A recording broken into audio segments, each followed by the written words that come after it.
अस्सलाम वालेकुम दोस्तों, आज की कहानी का नाम है अफ्तार की मसरूफियात। अफ्तारी होने में अभी तकरीबन 1 घंटा पड़ा था। बाजी मामा और दादी के साथ किचन में मसरूफ थी, जबकि अली और मूसा दादा अबू के साथ टीवी लॉन्च में बैठे अफ्तारी के वक्त का इंतज़ार कर रहे थे। उस वक्त टीवी पर हर तरफ मुख्तलिफ किस्म के पकवान बनाने की तरकीब बताई जा रही थी, जिनमें से कुछ भी नया नहीं था सिवाय इश्तिहारात के। अली के दादा अबू का इन इश्तिहारात को देखकर पारा चढ़ना शुरू हो गया था, इसलिए उन्होंने टीवी बंद कर दिया। टीवी बंद होते ही दोनों बच्चों को बेचैनी शुरू हो गई। उन दोनों की ख्वाहिश थी कि कार्टून वाला कोई मजेदार सा चैनल ही लगा दिया जाए, मगर दादा अबू से टीवी का रिमोट हासिल करना बहुत ही मुश्किल काम था और उनकी मौजूदगी में कार्टून वाला चैनल लगाना तो गोया नामुमकिनात में से था। दादा अबू भी जान चुके थे कि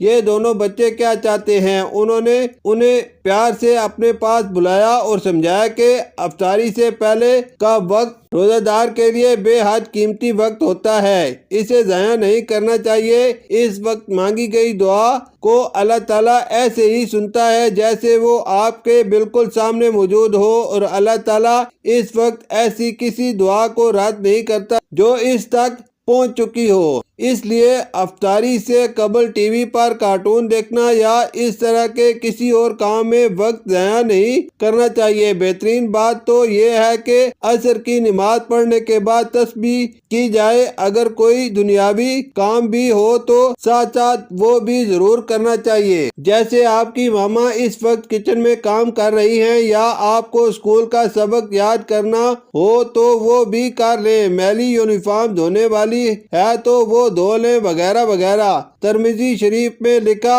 है कि नबी सल्लल्लाहु अलैहि वसल्लम ने फरमाया है कि इफ्तार के वक्त रोजादार जो भी दुआ मांगता है उसकी दुआ कबूल होती है, रद्द नहीं होती। यूं भी हमें रोजा की हालत में बड़े एहतमाम के साथ हर बुराई से दूर रहने की कोशिश करनी चाहिए, क्योंकि रोजे का तो असल मकसद ही जिंदगी को पाकीज़ा बनाना है। नबी करीम सल्लल्लाहु अलैहि वसल्लम का इरशाद है कि रोजा ढाल है, और जब तुम में से कोई रोजा से हो तो अपनी जबान से कोई बुरी बात ना निकाले और ना ही शोर शराबा करे, और अगर कोई उससे गाली गलौज करने लगे या लड़ाई पर आमादा भी हो तो रोजादार को चाहिए कि वो इसका जवाब न दे। अली दादा जान की बातें गौर से सुन रहा था, जबकि मूसा का ध्यान अभी भी टीवी के रिमोट की तरफ ही था। उसने दादा जान की तवज्जो उसकी तरफ दिलाते हुए कहा, दादा जान ये तो ठीक है, मगर रोजा रखने से किसी की सेहत कैसे बेहतर हो जाती है? हालांकि रोजा रखने से तो हमें भूख और प्यास बर्दाश्त करना पड़ती है।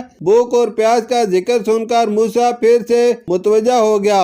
दादा जान कहने लगे, बिलाशुबा रोजे सेहत के लिए बहुत मुफीद होते हैं। हर मजहब और फिरके के मौलजीन का कहना है कि रोजा रखने से सेहत पर मुस्बत असरात मुरतब होते हैं। रमजान अल मुबारक की आमद के साथ ही बीमारियां कम हो जाती हैं। इसका सबूत अस्पतालों के वो रजिस्टर हैं जिनमें मरीजों का रिकॉर्ड रखा जाता है। रोजा हाई ब्लड प्रेशर के अलावा तमाम इंजाम को भी ठीक करता है। बेशर्ते सहरी और अफ्तारी इस तरह ही की जाए जिस तरह के हमारे घर में होती है। आजकल टीवी चैनल पर चलने वाले इश्तिहारों से मुतासर होकर लोग अफ्तारी और सहरी के औकात में ऐसी ऐसी ग़िज़ाएं इस्तेमाल करने लग जाते हैं कि जिससे ऐसा लगता है कि बीमारी या खराबी रोजा रखने की वजह से हुई है। हालांकि वो खराबी तो गलत चीज गलत वक्त पर खाने से हुई होती है। रोजा तो कम या ना खाने का नाम है, यानी आम दिनों में जितना हम खाते हैं इससे भी कम खाना चाहिए। मगर देखा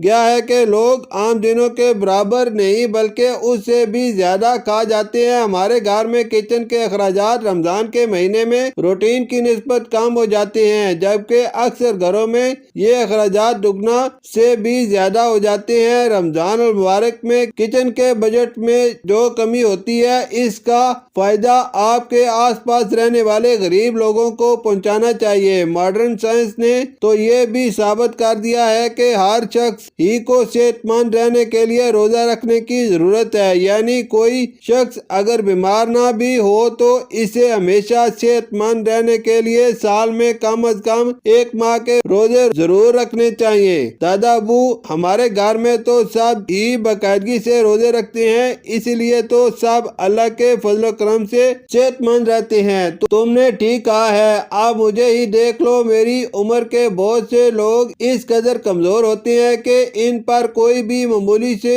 معمولی بیماری حملہ آور ہو سکتی ہے۔ میں نے جب سے ہوش سنبھالا ہے کبھی بھی کوئی روزہ نہیں چھوڑا، اور مجھے یقین ہے کہ میرے بچوں اور ان کے بچوں اور ان کی آنے والی نسلیں بھی اگر اسی طرح باقاعدگی سے روزے رکھتی ہیں تو وہ بھی ہمیشہ تندرست ہی رہیں گی۔ اسی دوران افطاری کا وقت ہو گیا۔ علی کے پاپا بھی دفتر سے واپس آ گئے تھے اور کچن میں موجود تمام افراد بھی ڈائننگ ٹیبل پر آ گئے۔ دادا ابو نے دعا کے لیے ہاتھ اٹھائے تو سب ہی نے ہاتھ اٹھا لیے اور اللہ تعالیٰ سے اپنے اور اپنے ملک کے لیے خیر اور برکتیں مانگنے لگے۔